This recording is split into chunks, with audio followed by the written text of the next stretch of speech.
He's a Masters champion, U.S. Open champion, Ryder Cup captain champion. He has 51 PGA Tour wins. No one has ever matched him. But he was a golf legend, and it really took me off at the time because he didn't have a website. He didn't have Twitter. He didn't have social media. Didn't have any of those things. But yet he co-founded one of the largest golf PR companies in the world who tried to hire me. And I turned them down, and I went after Billy Casper as a client, and I got him as a client. And I'm pretty proud of that.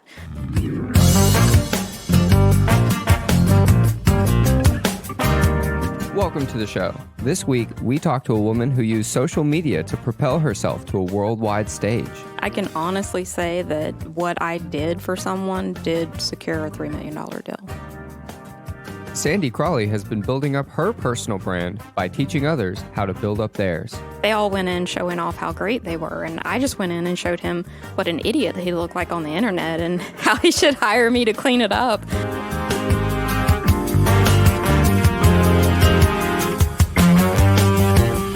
Follow along with us as we go through the history and the real story behind the Augusta Golf Girl right here on DropTheDis podcast at Augusta Podcasts Studio.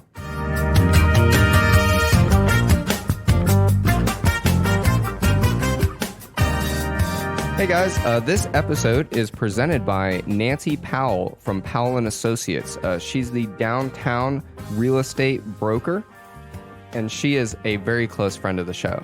Not only is she a close friend and our presenting sponsor, David, she also sold us our homes that are living in right now. So, we want to shout her out because she is our presenting sponsor, but she has been approved by both of us. We love working with her. She loves working with you to find a house or to sell your home. Look no further. Nancy Powell at Powell and Associates. Right, and she... throughout the process, Chris, was entirely on both of our sides. I know from talking to you from your experience, and she had our back the whole way. Both of us had issues come up before our closing, and both of us had Nancy handle those issues because we trusted her. Absolutely. If you guys want to contact Nancy, email her at nancypowell1977@gmail.com or just DM her at Downtown Augusta Broker. That's so easy. So easy.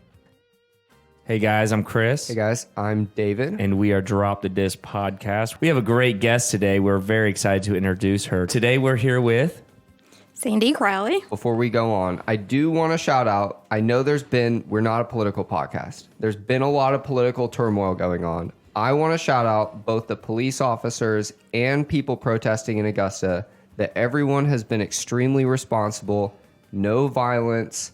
Everyone has been very straightforward with what's going on. I really like to see that. Today is June 1st, is the day of this recording, and we're just really happy to see everything going really smoothly when we look around us. I'm shaking my head a whole lot, and so I guess I need to verbalize that, absolutely.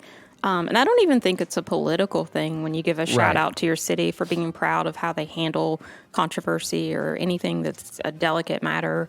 There's people's feelings involved on both sides of every thing that we deal with in life. And I think when you can put your feelings kind of to the side and kind of come together and try to focus on coming together and working on it, through nonviolence, I think that, that's a shout out. So before we can start talking about Augusta, we want to know a little bit about you, Sandie. Are you from Augusta? So I'm originally from Augusta. I was born here, and then my family moved down to a little town called Jessup, Georgia. Not a lot of people know about Jessup, Georgia. I'm in that category. I do not know. It's a tiny, tiny little town. It's close to Florida, right?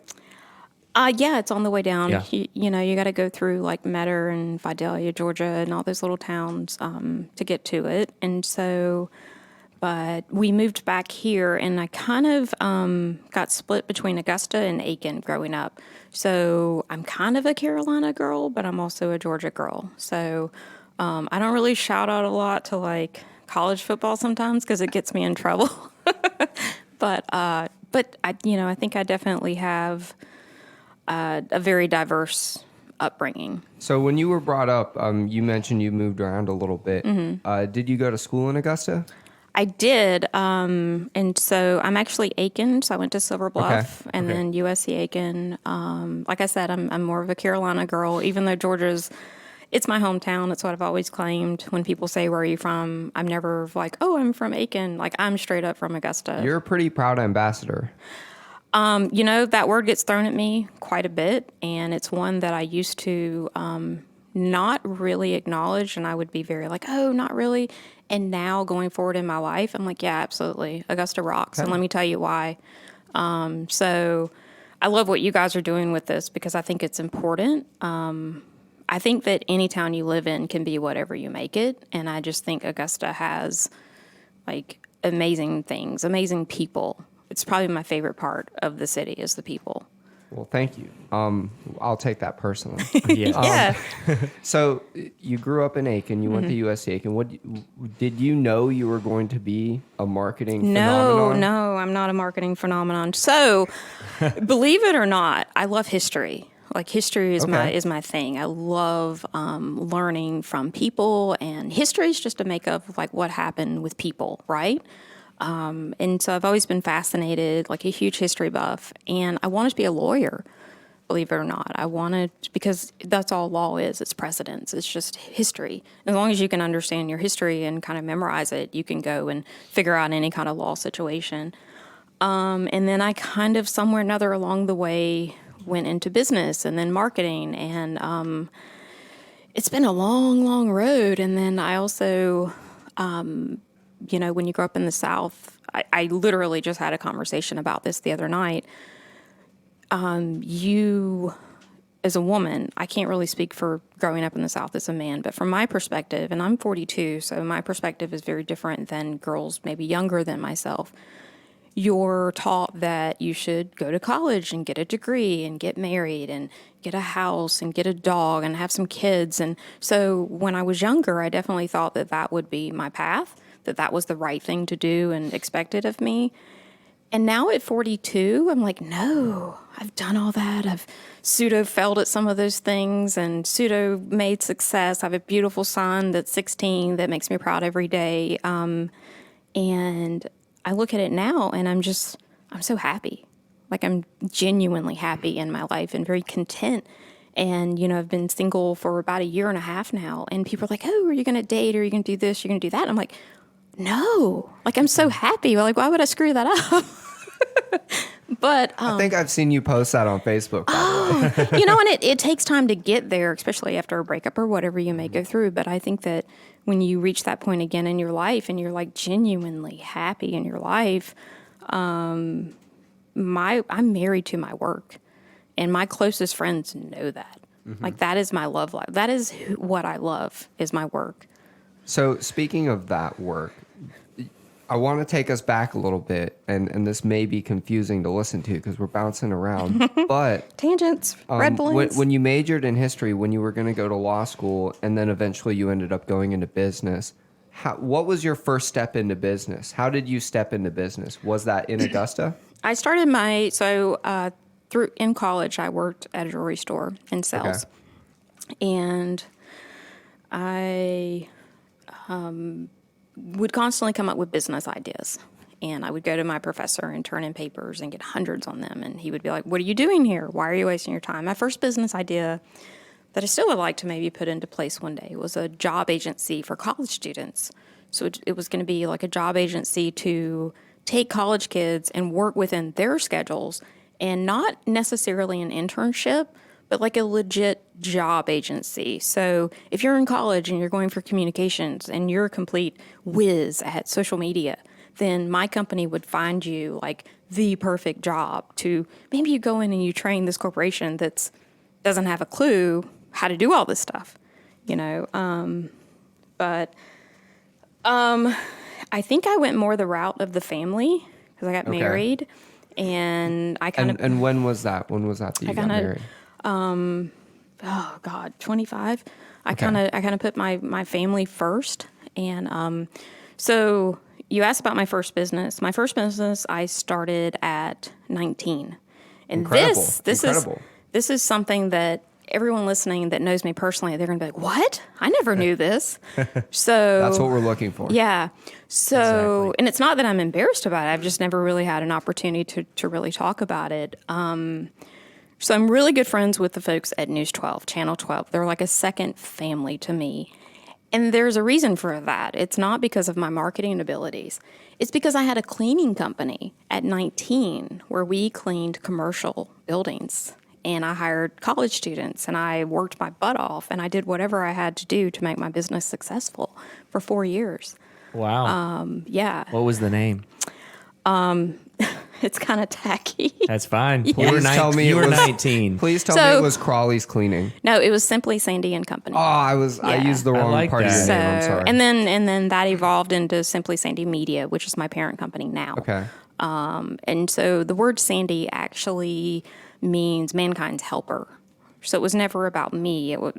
All my businesses have always been about helping people. I think that that's what I find the most joy in, and no matter what I'm doing. If I'm clean, I love cleaning. Like I'm OCD. Cleaning makes me so happy. It's ridiculous. Like You and my girlfriend, you guys could be best friends. Audrey's the same way.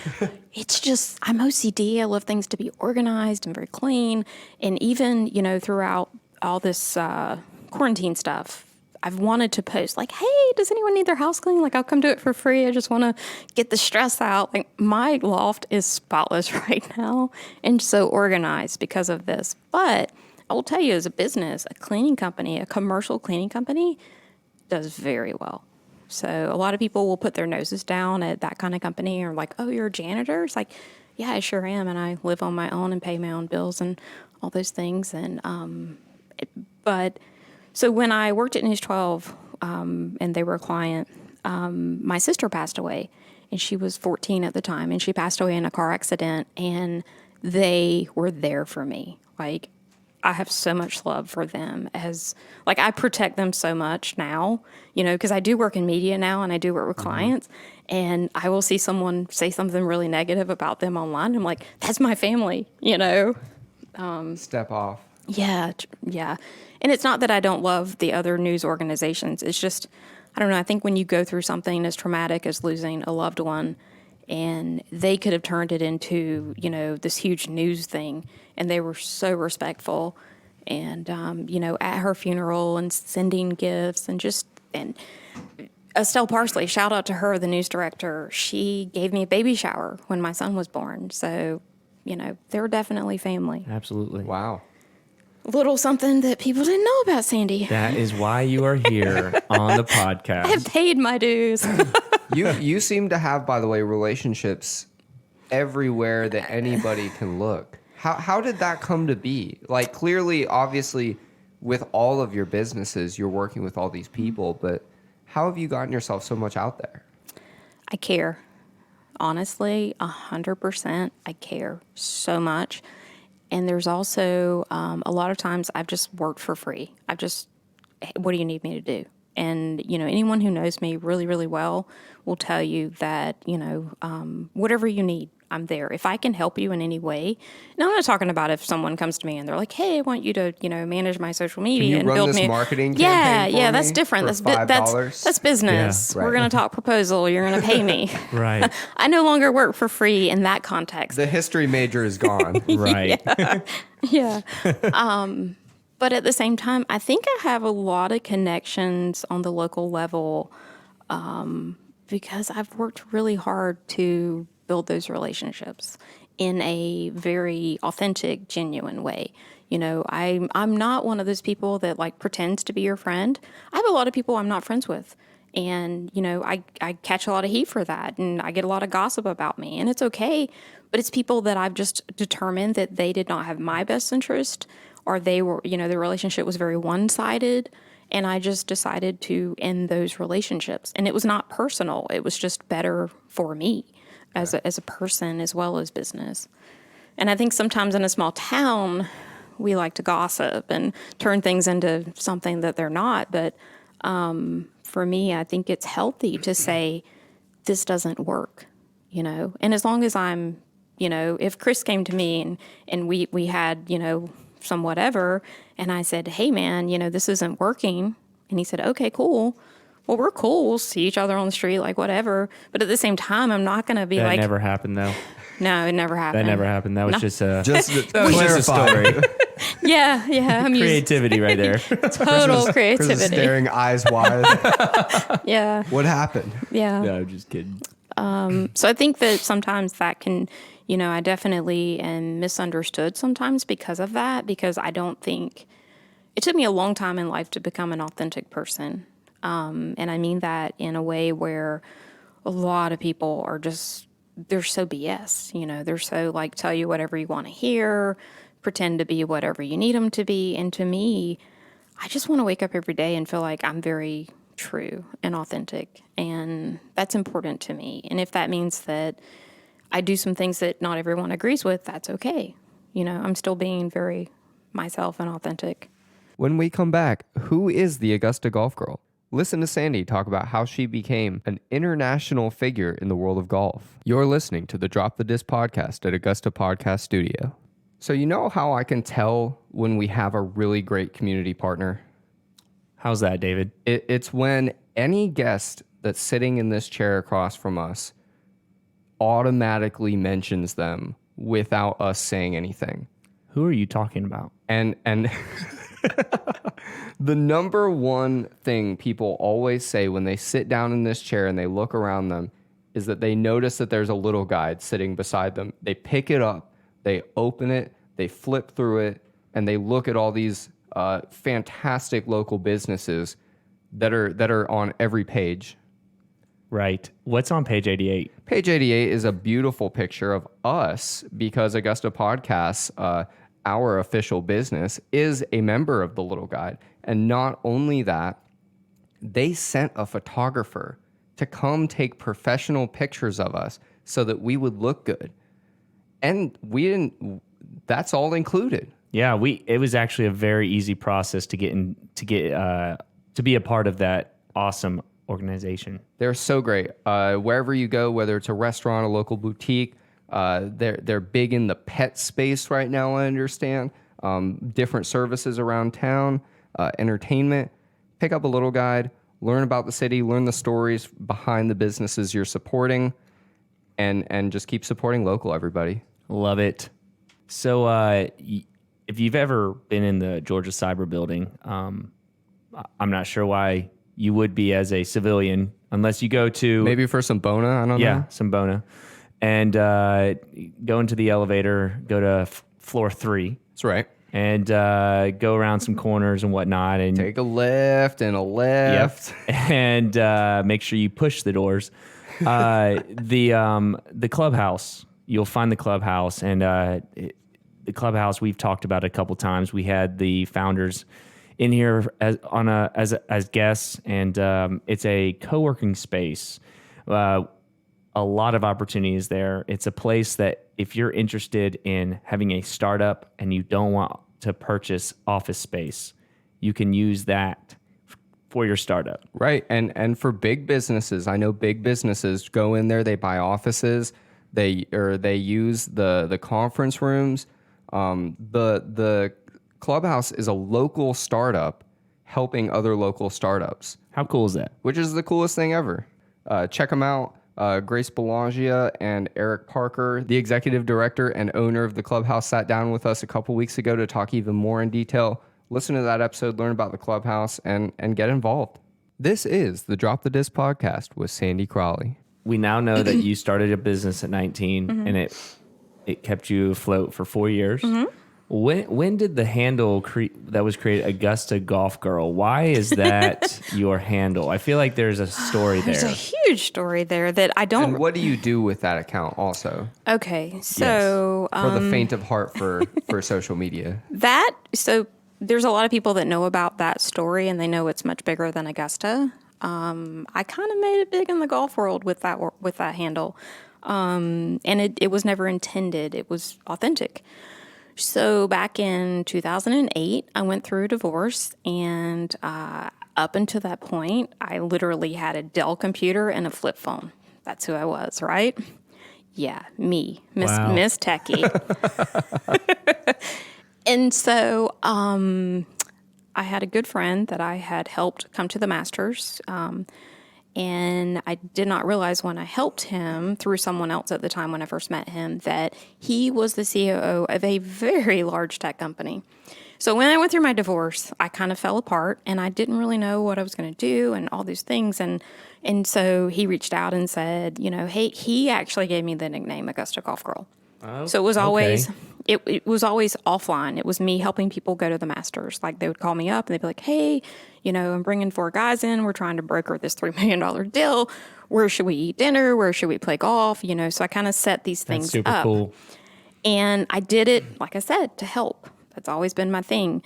And so I always had a thing where I would only send people to places that I had been to myself and that I would go to. So whatever restaurants. I mean, I used to take people to restaurants, bee's knees. They didn't even take reservations at the time back in the day. This is like, oh God, I don't even remember the year, but probably like 20 years ago. And I would just make sure that my guests got in and got seated. And they were, I would literally show up and be like, hey, yeah, let's take care of them. And then I would leave. How weird is that?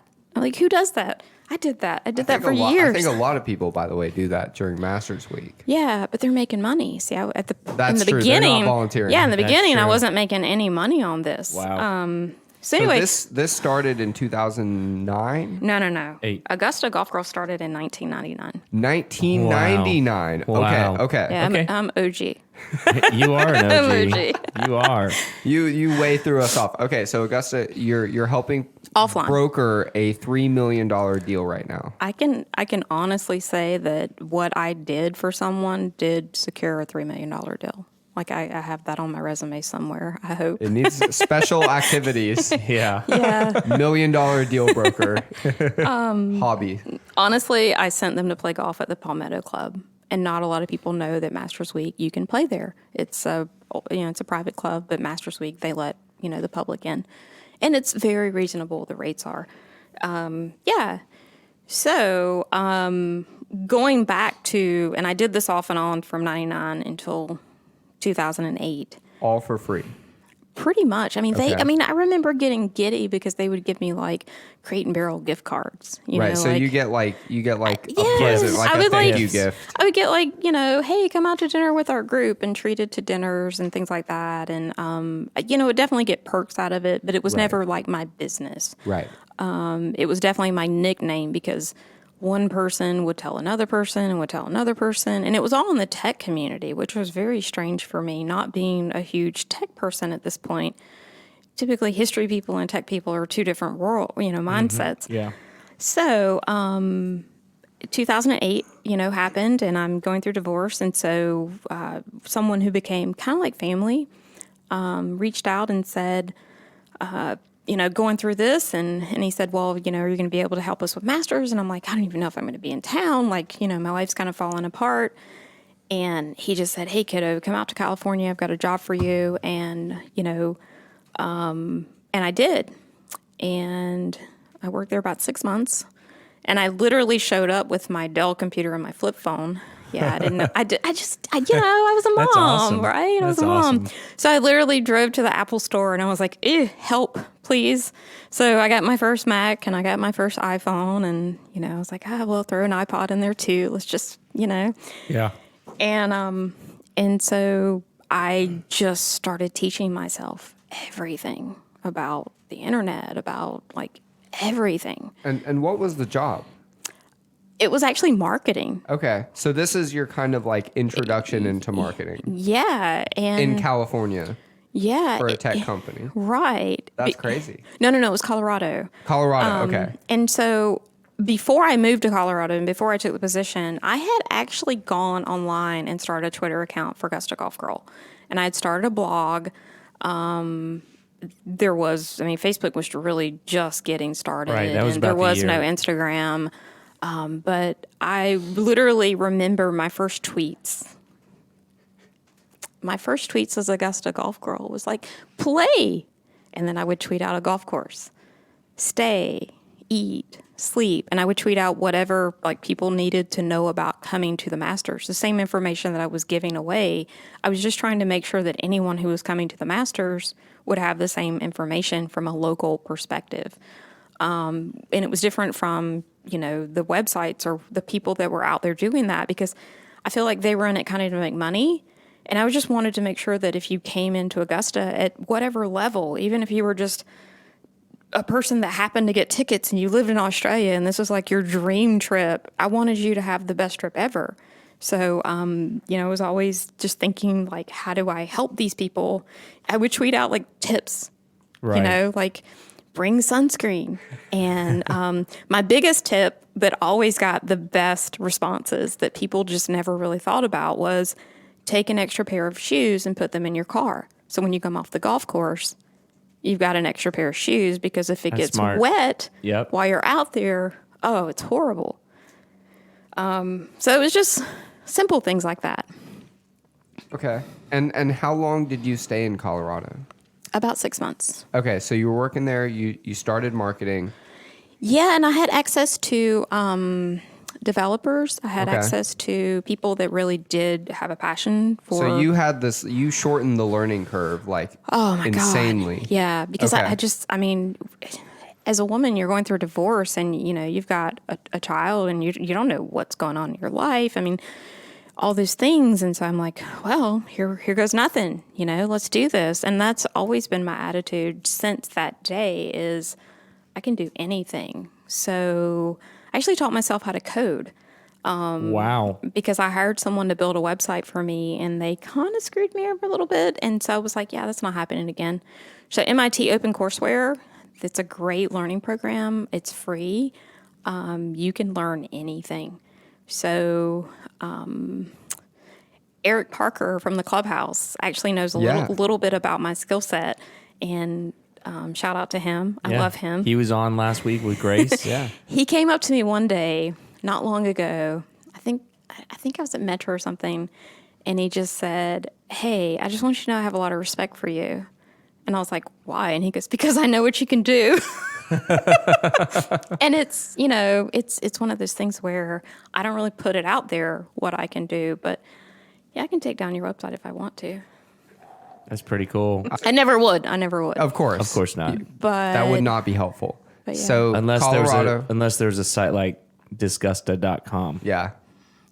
I might hire you for that. So you learned all this coding in like basically 6 months. You had all this marketing. No. Okay. This probably took me like 3 years. Okay, gotcha. Over the course of 3 years to really understand. And then, there's so many different languages out there. It's a never ending story. Right. Because it's always changing, and it's not my thing anymore. I hate coding. Okay. Hate. So what brought you back to Augusta from Colorado? So I came back here. My son's dad was military, so I was a military wife for a little while. Okay. And absolutely 100% military supporter. He and I are great friends now and have so much love and respect for our military family. The guys at Ybor are very good friends of mine because I love what they're about. I love what they're doing. Glenn from OCC. I don't know if you guys have had. Glenn, we have not. He just moved. He did. He did. But he did reach out, send us a little video about how he drops the disc. He's awesome. He's also military. So I actually did his social media for a while and helped him with some digital media stuff and things like that, and would go out and pick up trash. And literally, it's kind of funny because I ran into someone one day at Craft and Vine, and I was having a cocktail, and the guy walks up to me and he goes, "Look, I know you're Sandie. I don't really know what you do. I just know you pick up trash." And I was like, well, that's good. That's what I want you to know about me. That's good PR. Yeah. By the way. Great. You pick up trash. Right. If there's one thing I know about you. I mean, I was down with it. the I was city like, clean. Yeah, I was like, that's cool. And speaking of Craft and Vine, so right now, Okay, let's not jump ahead. let's not jump ahead, but I want to know how we got there. Okay, so we're going to scoot it a little bit faster. So yeah. kind of cliff notes, but don't spare important details. You moved back from Colorado. Yeah, so I moved back very, very briefly, and then I moved to Okay. Atlanta for about 3 years. Okay.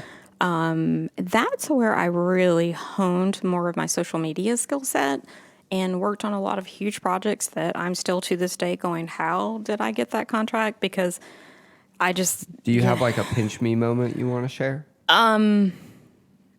Yeah, so I kind of worked in the golf industry, and I'll tell you a little bit about that in a minute. Okay. But I went after an account with, I can't disclose a lot of names with my work. I sign a lot of Sure, non-disclosures.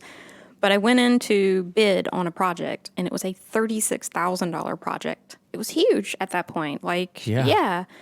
And it was only for 6 months of work, you know? And so I knew there was just no way, In the world. H-U-double-L. I was going to get it. But I worked really, really hard, and I studied, and I showed it for my proposal meeting to pitch. And I just took a whole nother angle, and it was literally a project for reputation management and some social media and things like that, mainly teaching their staff how to utilize social media. Well, I was still kind of learning a lot of those things. I knew a lot, not what I know now, but I knew enough to be, worthy of the account. So I went in and I basically just dug up all this stuff on the CEO, like things that he didn't even know to look for. And that was literally my presentation, was you should hire me because, look, I found this in the matter of like a week, and your competitors can find this. And if you want to protect your money and your reputation, then yeah, I'm worth the money. And no one else thought of that. They all went in showing off how great they were. And I just went in and showed him what an idiot he looked like on the internet and how he should hire me to clean it up. And I got the job. So I'm actually carrying the Louis Vuitton purse that I went and bought myself because that's what I told myself. I'm big on rewards. Okay. And so I'm always like, if you do this and you get this account, what do you want? And I get a goal in my head. And I was like, I'd never bought myself a nice purse before. And I was like, yeah, I'm going to go to the Louis Vuitton store, and I'm living in Atlanta. Everybody's carrying Louis Vuitton, Right. Not really my thing at the time, but I was like, yeah, I'm going to go to Louis Vuitton. I'm going to buy myself whatever I want. And I did. I went to Louis Vuitton and I bought my purse. And on days where I may have a little bit of self-doubt now, I carry that purse and I remind myself that I walked in and basically stole a $36,000 account. Wow. Congratulations. Yeah, that's awesome. But, it's funny because people over the years have jabbed at me and they're like, oh, it must be nice to work in your pajamas and play on Facebook all day. And I'm like, yeah. I will say to those people that I've tried to get in touch with you on your day off, and you will not shy from saying, these are the times that I will answer you. And I have to respect that. Who could not respect that? Which tells me that when you are working, you're working your ASS off. Yeah. I had to do that because when you work in digital media, you're working nonstop, 24/7. Right. And I literally kind of had a little bit of I don't want to say a breakdown, but I definitely wore myself down in a health way. I'm very big on like being healthy and like chasing goals and working out and things like that. And so when I was unable to run and do my thing and would go see my doctor and they're like, yeah, you have adrenal gland fatigue. That comes from working nonstop. So I had to learn a lot about boundaries. And I hate that word, but at the same time, it's like you have to turn the brain off sometimes. And so even a text message, sometimes someone will text me something and I'll go into work mode. Right. I'll go, oh, I need to work on this. I need to think about this. Especially social media when it's from your phone Yeah. most of the time. I understand that. So now I take Sundays off as my family day and I take Monday off as me day. And me day is a day to, people think, oh, I'm taking bubble baths and I'm going to the day spa. And I'm like, dude, I'm buying groceries. I'm cleaning my house. I'm doing my laundry. Like, don't bother me. You're doing a podcast also, by the way. Oh, yeah. So you got Thank me you. in here on my day off. I know. But you gave me beer, so we're cool. So I moved to Atlanta, kind of honed my skills there. And my son moved to Maryland with his dad. I'm a very big mom on a son needs his dad just as much as he needs his mom. And so his dad said, hey, I've got to move to Maryland. Can he move with me for a while? And I'm like, didn't really want to say yes, but at the same time, your kid's like 5 years old. I'm like, yeah, you're a good dad. We can make this work, And so I finally reached a point where I realized Atlanta I don't know, it wasn't my scene. It wasn't me. I think I went back to trying to figure out who I was, not in the sense of like wife or mom, but like, who was Sandie? What did I care about? So I had a house here in Augusta the whole time, and I moved back home, and I honestly came back thinking I was going to change the world because I'd learned all these skill sets. And so I'm like, oh, Augusta needs social media and they don't know what they're doing. And let me go back and help all these small business owners. When was this, by the way? Yeah, what year? 2000, the end of 2010. Okay, almost gotcha. 11. I picked up running in Atlanta. I've ran lots of marathons and a couple ultras now, which I'm pretty proud of. Absolutely. But I thought I could come back and make a difference, because I still love my hometown. But I came back and I would knock on doors and talk to people, and they'd be like, oh, that's cute. Social media. Oh, that's so cute. And I'm like, what? I can show you how to make money. I can show you how to get business. And you should already be doing this stuff. And it was very disappointing, but it was also very frustrating because I genuinely saw it as a win-win. I can earn a living doing work that I love, that I was good at, and they could not pay for these humongous ads, and, they could save money and they could build this profile that they would have forever. When you place an ad, I love my traditional media folks, but when you place an ad in a newspaper or radio or TV, it's a one-time thing. You got to keep paying for it. Absolutely. And social media is once you build it, you can put your own. I put ads for $10 all the time. And I can show you exactly who saw it, what age they are, where they live, did they come in, So I saw it as this huge opportunity, but oh my God, I would have starved to death if I would have stayed here. So I kind of kept the Augusta Golf World thing going the whole time, and golf companies would reach out and they were like, hey, you're a pretty big deal on Twitter. How are you doing? Because they didn't know. They were just starting to join social media, these huge golf companies. And at first I was like, oh, I can show you. Yeah, it's easy. And then one day I was like, okay, I'm beating the ground in Augusta trying to work, trying to feed myself, and no one wants to hire me. But all these major golf companies, golf publication, golf agents are trying to hire, or trying to figure this stuff out. So I completely switched up. Were you giving them free advice? In the beginning, yeah. It's just it's ingrained in you. It is. Yeah. I'm a helper. I'm a seeing helper. that. Yeah. I'm hearing it. They're hearing it. Not anymore. You're going to get a lot of calls No, tomorrow. Yeah. I don't work for free anymore. Say that one more time in I case. do not work for free. But I Okay. will say that I'm definitely a win-win person. So I do preach don't work for free, but I'm definitely, if an opportunity comes up where I've got to, put my neck out and maybe cut my rate or maybe do some work that, whatever, I've got to give something. As long as it's a win-win, yeah, I'm there.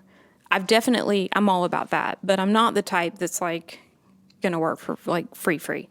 And so I started working for golf companies and I can't even talk about it. So it really ticks me off because But you were in Augusta when you were doing all this. yeah. Okay. But So generally speaking, is it safe to say, and you can just nod if this is a problem, you were running this social media Augusta Golf Girl. You were educating golf brands yeah, worldwide?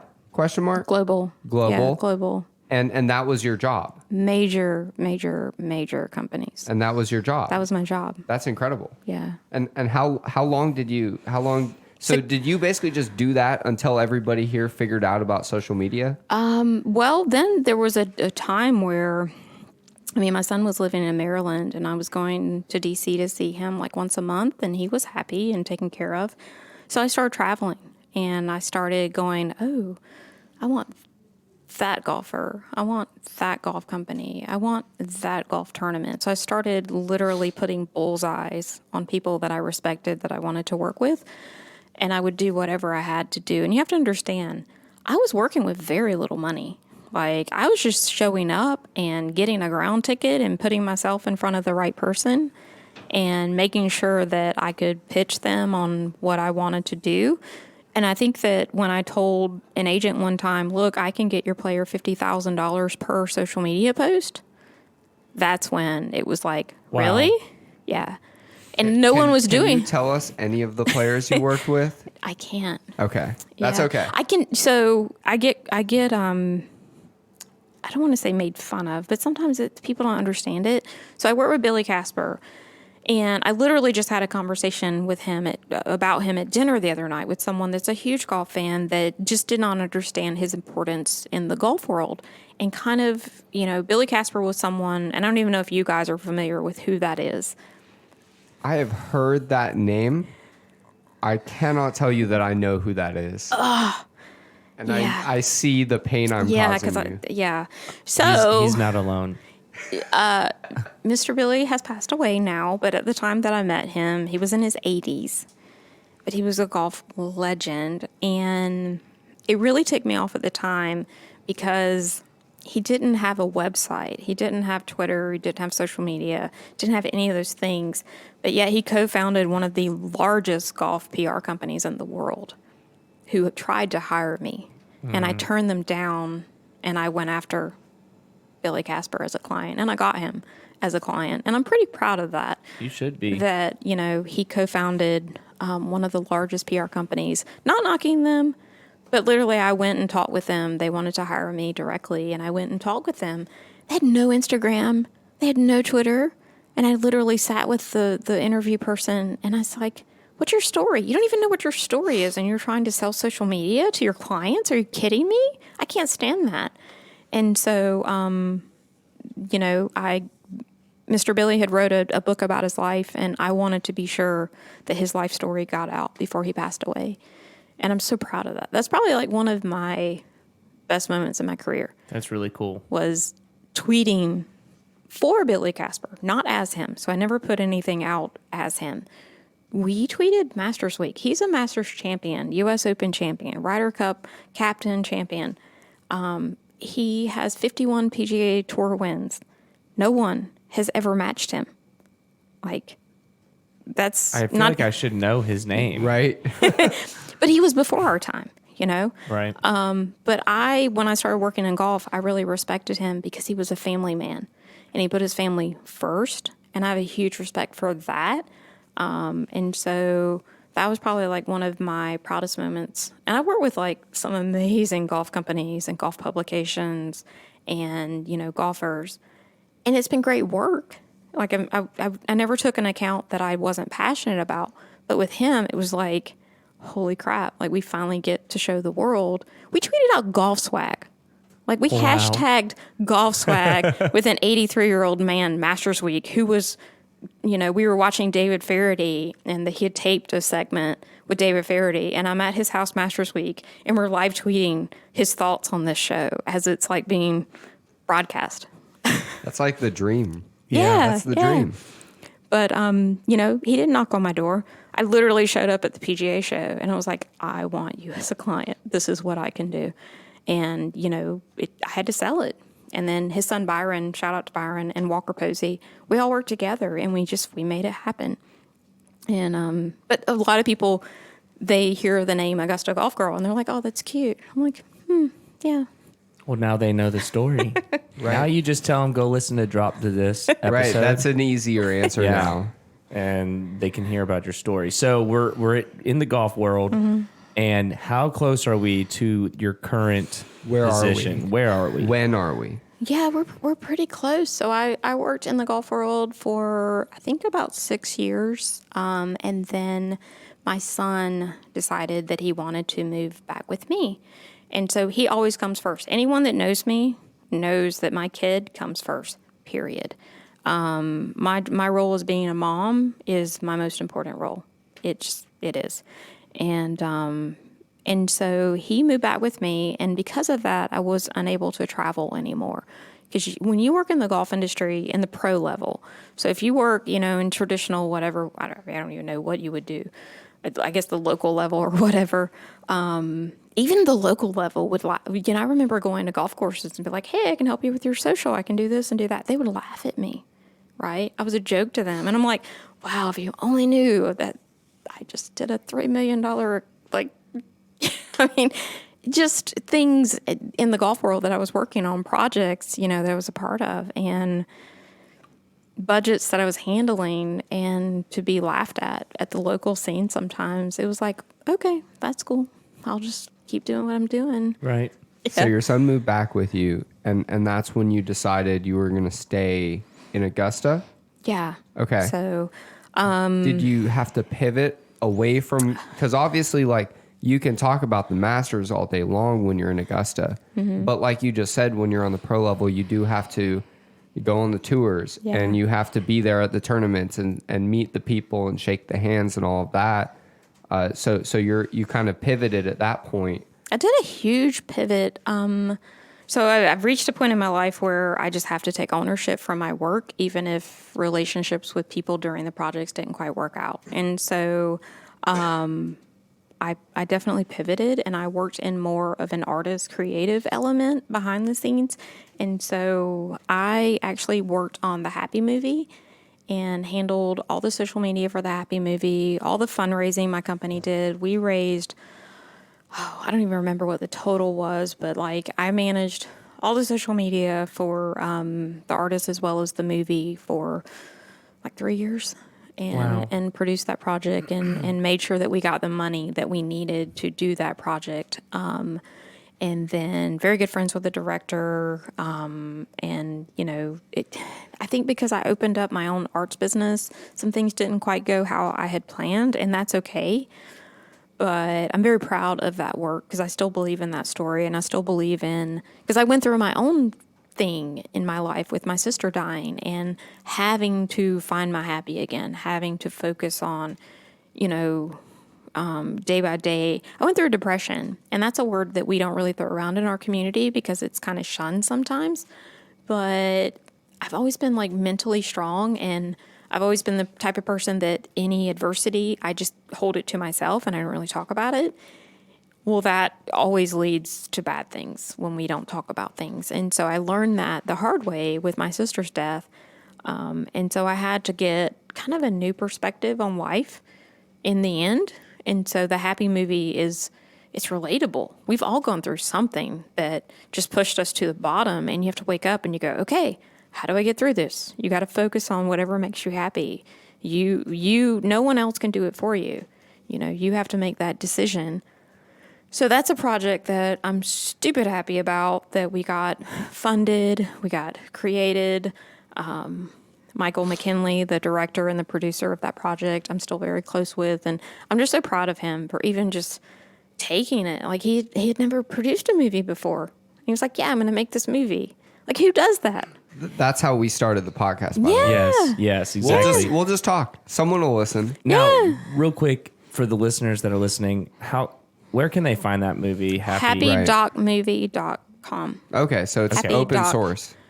Yeah, and it's when we first did it, you had to donate to get a downloadable copy of the movie. And then once we reached a point in the project, then it was open to everyone. Okay. So now anyone can download the movie. And so where are we now? The movie has come out, and you have been instrumental. I'd been working kind of behind the scenes with creatives. I'd been hosting just these, I don't want to call them secret, but I'd been hosting kind of these just workshops for creatives, because I saw every creative I've ever talked to. I'm like, hey, your work's amazing. What's your website? And they're like, oh, I don't have one. I'm like, what's your Instagram? I don't. And you have to understand, this was 2013, 12, 13, something like that. And so it wasn't what it is today. There was no Squarespace. There was no, easy way to figure all this stuff out. And so an artist brain works very different from a business brain, from a tech brain. And so they can probably like make this beautiful, painting or pottery or whatever. But at the same time, if you tell them, hey, put all your thoughts into a website, they're lost. A lot of artists. It's really difficult to find an artist that has a business brain as well as creative brain, a left and right brain. I have both. It's really weird. I'm like right in the middle, which is odd because I definitely see myself more as a business brain.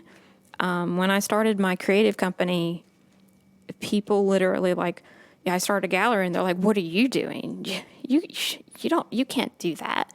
I mean, I would literally have to justify opening up an art business to people. What is that about? Like, are you serious? you were brain stereotyped. Yeah, yeah. And so it just kept occurring to me that all these brilliant, especially local artists, they were struggling not because their work was bad. They were struggling because they just didn't have the tools. They weren't promoting themselves. They just didn't know how. Right. And they weren't big enough or established enough to hire an agent, because hiring an agent, you have to finally reach that level where an agent wants to spend some money on you and spend some time on you. And so that's kind of where artists came about. I thought, well, what if we all work together? What if, I put in my tech hat, my business savvy, and you guys put in like all your art stuff. And so I had this brilliant idea. It took me like 3 years to develop my business plan. It's 28 pages long. And just pulled the trigger and started it. And I thought, oh, we can be a co-op and we can be a gallery and we can be an agency, like all in one. And then I found out that it just doesn't work. Which was heartbreaking, very much so. But I learned a lot of lessons. I shut down the co-op about a year after it. The agency has always been strong. It's still going. When did it operate? So we founded that in 2016. And were you guys downtown? It's downtown, right next to Garden City. Okay. Had a little gallery there, a little co-op space there. It's a really cool space. Yeah. Honestly. I mean, it's like a hallway. Yeah. You can walk through and look at things. Art. I mean, Obviously. I love art. If you ever come to my loft, every wall is covered in art. Like I'm running out of room because I just love. That's a good problem. Yeah, I love it. And so I thought, another problem that I would ask artists, why are you not able to sell your art? And it was always, well, no gallery will give me space. No one will give me a show. And so I thought, well, if we have our own space, we can control it, So it was definitely a learning thing for me to try it. And I learned a lot of lessons along the way. We did a lot of great shows. We did a lot of great things. But my lease came up in, I guess, last February. And that's when I decided to close down the gallery, which was really heartbreaking for me. But man, it's a lot of money to run a gallery space. But I've actually had about 5 other spaces offer. They're like legit reached out. They're like, hey, we've got a wall. We want you to do shows here. So, and that was pre-Rona. Pre-COVID? Yeah. And so we kind of put all those plans on hold prior to that. Coming up, we're going to get some marketing tips, and Sandie drops the dis in her own unique way. Hey, David, how much do you like drinking Savannah River Brewery? I like drinking Savannah River Brewery with every meal. With a balanced diet. Okay, there you go. And not only is it good to drink at home, but it's also good to drink in their tap room. I would say that their tap room is an environment that I don't mind being in. Dressed up, dressed down, during the week, on the weekend, chilling, bring some food, play some cornhole. It's a great place, but it's great because their beer is incredible. Right. And not only do they have the incredible flagship beers, they do small batches all the time. They've got 2 right now. They've got a single hop Enigma, and they've got a smash beer as well, which if you know beer means a lot. And if you're like us and don't know beer, then you just need to try it. But they've also been sanitizing that whole place this whole time through COVID. And so we actually can trust that when we're there, we're safe from germs everywhere. Absolutely. And if you're familiar with the place, I do want to shout out, they do have an awesome apparel section now. Oh, yeah. Where you can buy, stickers, t-shirts, hats, and really good quality shirts. Check them out. Don't look any further. Rep them. Rep Augusta. Thanks, Chris. And we're back with Sandie. So if I could take us down a little roller coaster, Harry Potter 4D version of what just happened. Am I the 4D part? It's a long story. Yeah, you need to splash me with water whenever something dramatic happens, Chris. So you start Augusta Golf Girl in 99 approximately. That's a hobby for a while. You're really not doing anything. I took it legit in 2008. So we formed it as a business. Went to Colorado for 6 months to learn how to dominate. Went to Atlanta, practiced domination. Came back here and traveled around the world with golfers. came back here permanently, moving in with your son, started an art co-op agency gallery, and now we're in let's 2019. let's just go ahead and say that the golf side of it, I made a lot of money. And I the can art only side of assume it, there's oh my god! Like So much more money. love your art businesses Spent in all your Augusta. money. Oh Yeah.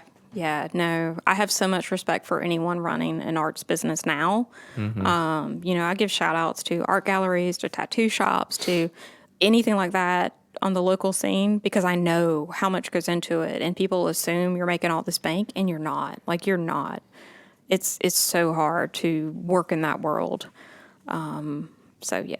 And I'm assuming that if we had another hour, there would be we wouldn't run out of stories from things that you've been able to do.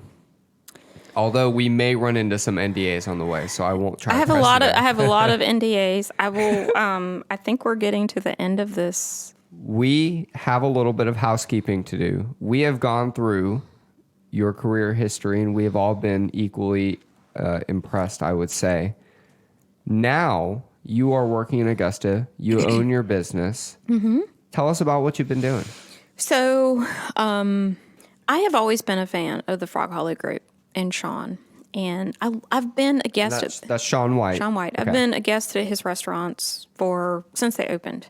Like, I was there opening night at Craft and Vine. Like, it came up on memories the other day on Facebook, and I was like, oh yeah. So, and I've never really worked with a lot of restaurants before, but I'm a huge foodie. I'm bougie. I'm bougie. I like good food. Yeah.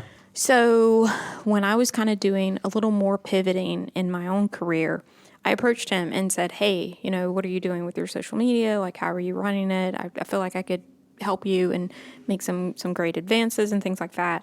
And shout out to him, because he gave me a chance. Like, he could have said, no, you've never done, restaurant or hospitality, social media before, but he legit gave me an opportunity when I needed it.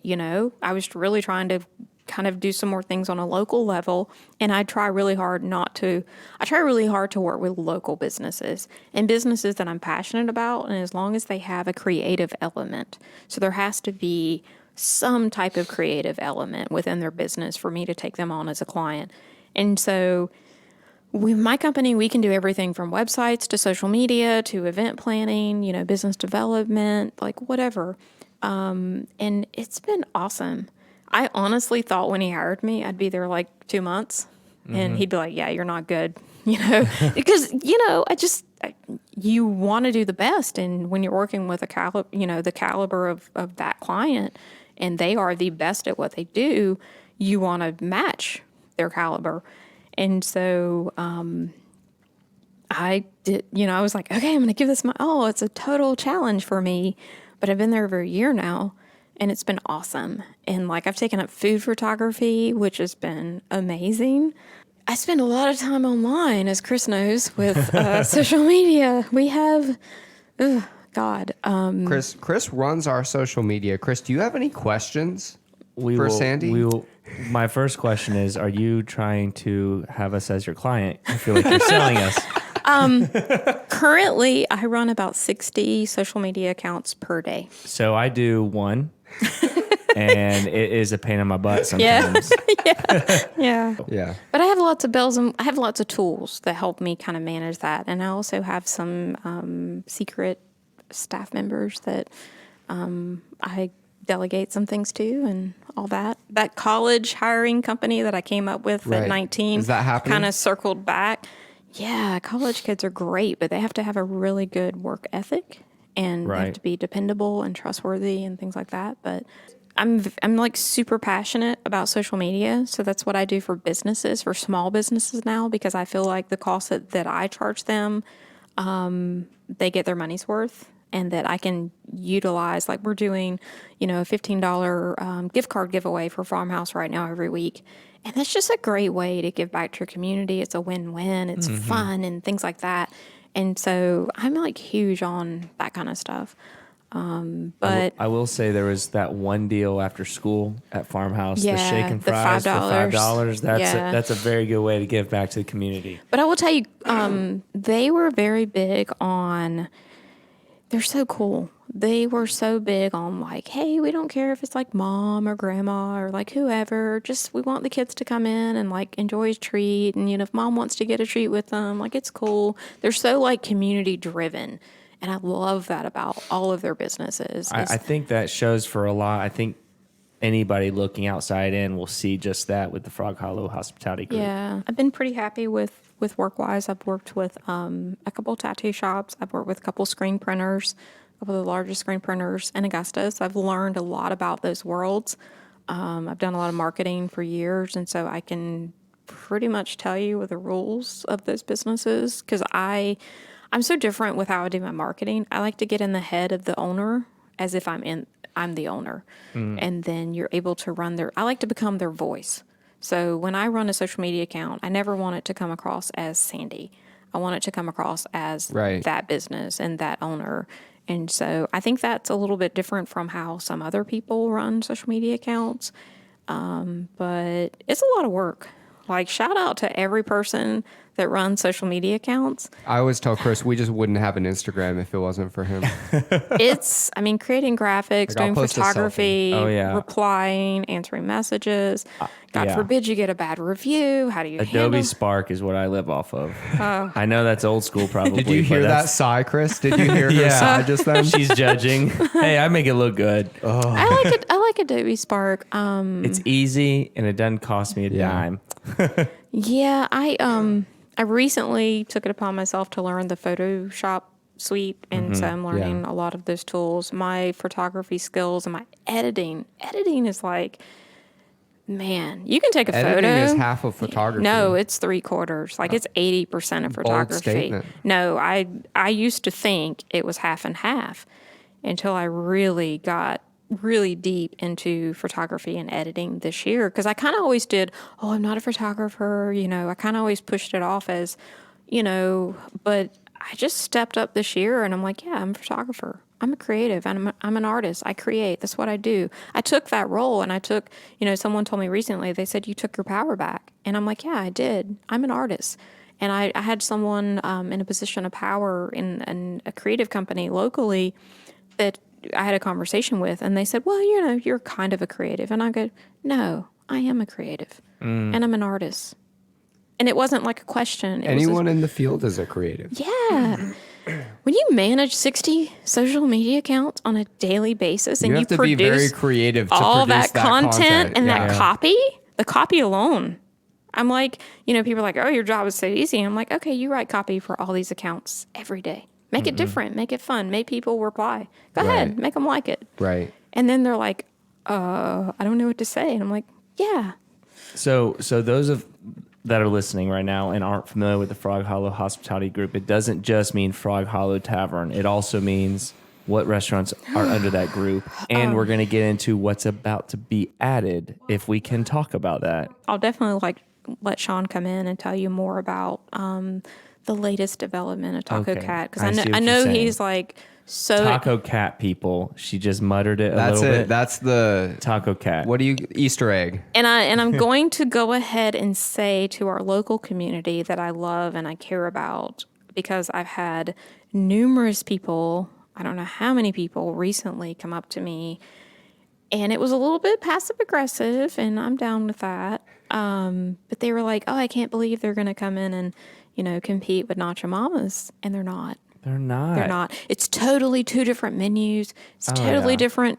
Taco doesn't mean taco the same. Like, it's two different tacos. Very If you've ever- stereotypical of you, by the way, to assume that it's the same thing. If you've ever eaten in Mexico, there's a difference between a authentic Mexican taco and a Tex-Mex taco. So I guess my question for you is, are you familiar with the taco shop White Duck Taco? Yes. Would it be similar to those kind of tacos? Sean will probably have to answer that question Okay. for you. That he is a chef. Like, Right. I am always amazed at, and I would love for our community to see that side of him.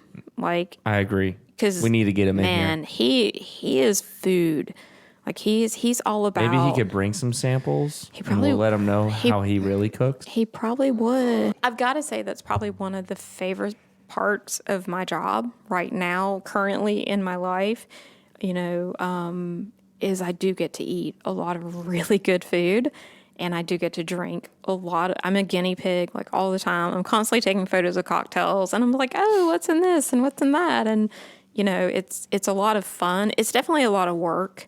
But it's definitely so much, like, it's just so good, So I have one more question for Okay. you, because you have such an eclectic history, but also you kind of have this element of your life where you had this half of your life that was absolutely non-tech, 20th century, and then you have this second half of your life that's just insanely different.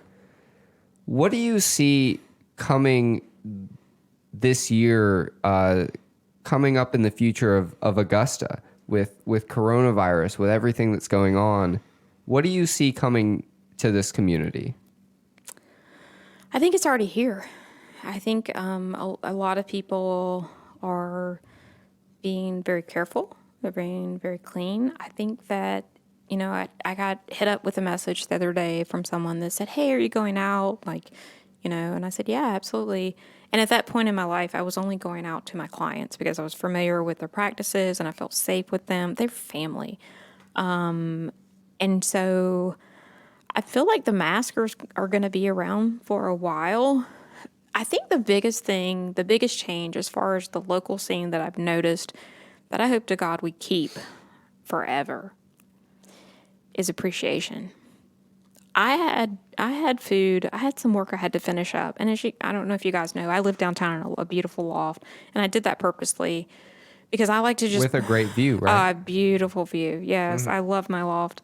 And so I went into Nacho Mama's to get some food and a margarita, which I had planned on going after this podcast, but after these beers, I don't know. I don't know if I worked out enough for that. But so I love Nacho Mama's, and I was so excited that they were back. And so I went in, and the guys there are just amazing. They're family also. And I sat down to eat, and I'm sitting at the bar, and I'm kind of working, I'm kind of eating, but you can always hear. I don't know how many people I heard say, "Oh my God, I'm so glad you're back. Thank you. I've missed you." I never heard that. On Cinco de Mayo, I was so sad that Nacho Mama's was closed. Yeah. I called like 4 times just because I thought the phone might be down or something. I was like, I'm going to keep calling just to see.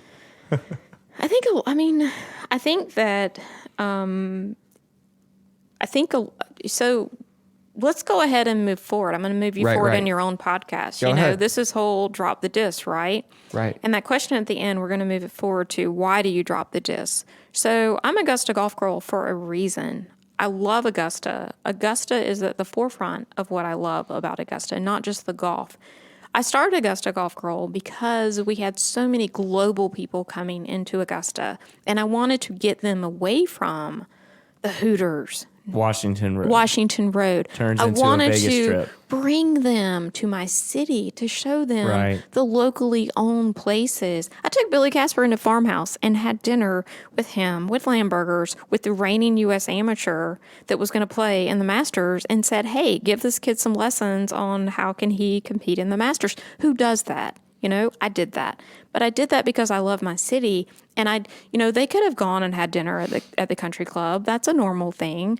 But my thing is I want to share as much local as I possibly can because it helps. First of all, like local businesses, Target right now, Target's good.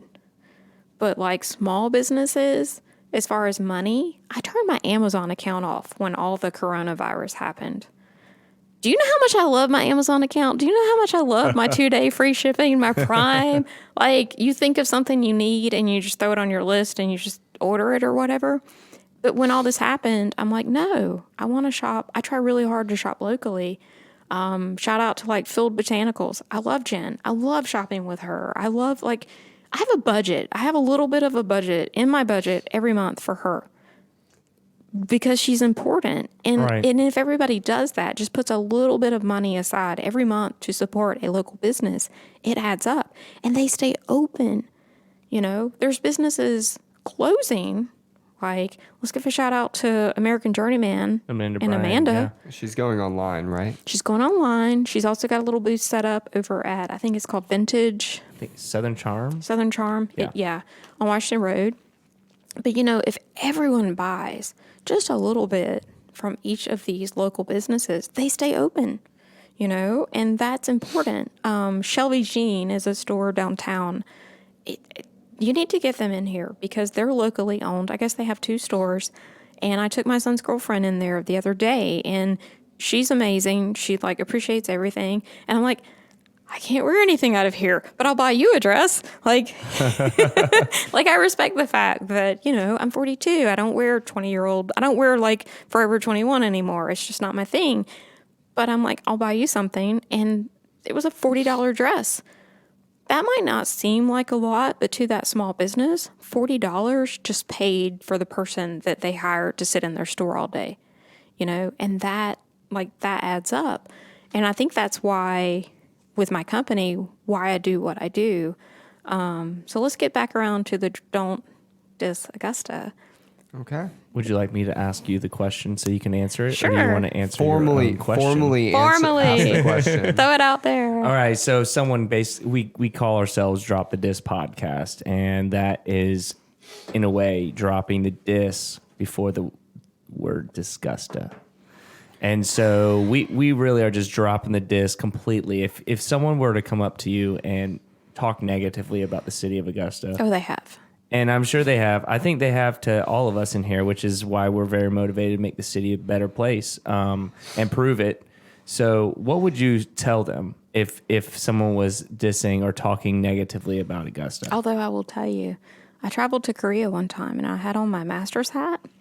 Best experience I ever had I bet traveling they globally. worship that hat. Oh my God. They tried to buy it off my head. Yeah. Wow. I don't think people understand the masters, what that means to the Until rest you start of traveling the world. and you see other people wearing it. Especially in Asia. Yes. People pay hundreds of huge. dollars for a flag. Yeah. For a $25 flag. Yeah, it's huge.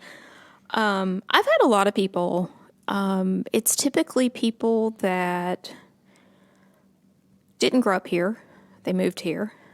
Or when I lived in Atlanta and someone would say, "Oh, where are you from?" And I would say, "I'm from Augusta." And they'd be like, "Oh, really? God, horrible."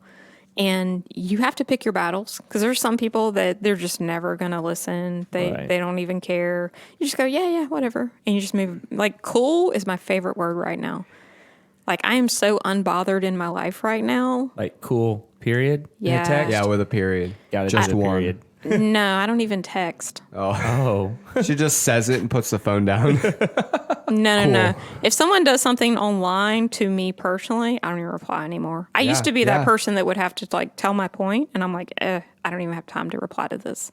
But in real life, whatever, someone says something now, and I don't agree with it, or typically a bully or gossip or whatever, I'm just like, cool, that's great, yeah, sweet. And it's like, what? It's almost the same thing with Drop the Dis. There's certain people that no matter what you do, you're never going to change their opinion. And you just got to say, cool, yeah. And for you guys, you'd be like, cool, listen to our podcast. Maybe we'll change your mind. Right. For me, any kind of conversation I literally had this conversation the other night at dinner, and we were talking about, and it wasn't even a Dis Augusta thing. I made the comment. I was telling someone who is very well known, very well traveled, has seen the world, has gone all over.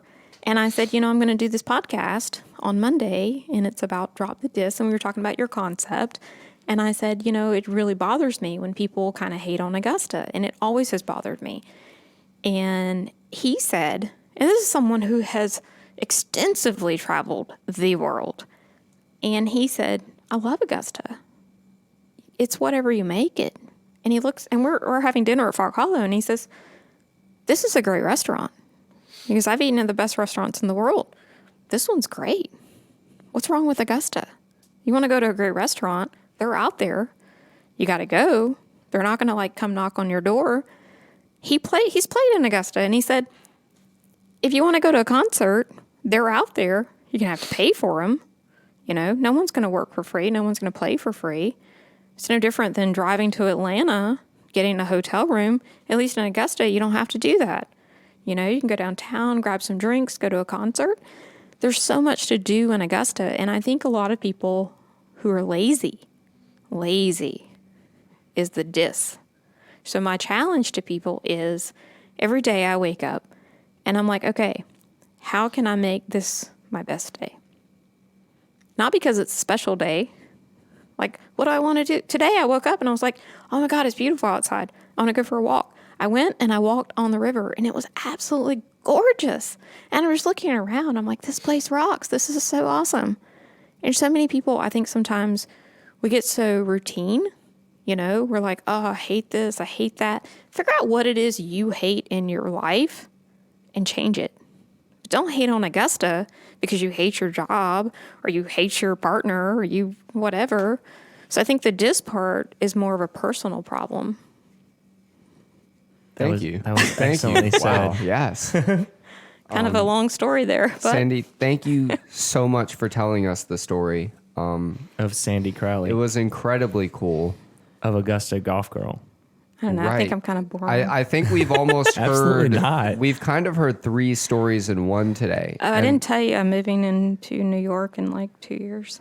But that'll be the next podcast. Okay. Okay, we'll do that. A cliffhanger. We've never ended on a cliffhanger Yeah. before.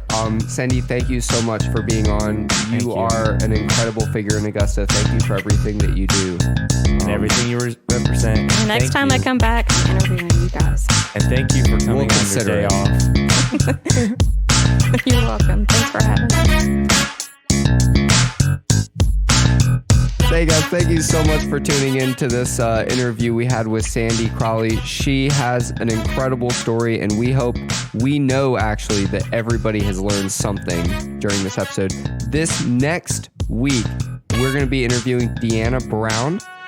We are extremely excited for that. And please stay tuned for that episode. And yes, he means James Brown's daughter. Absolutely. This episode will be released in long form on Patreon. If you want to hear the whole unedited episode, check out our Patreon. Raw footage. If you want to know what goes on between the takes, Yeah.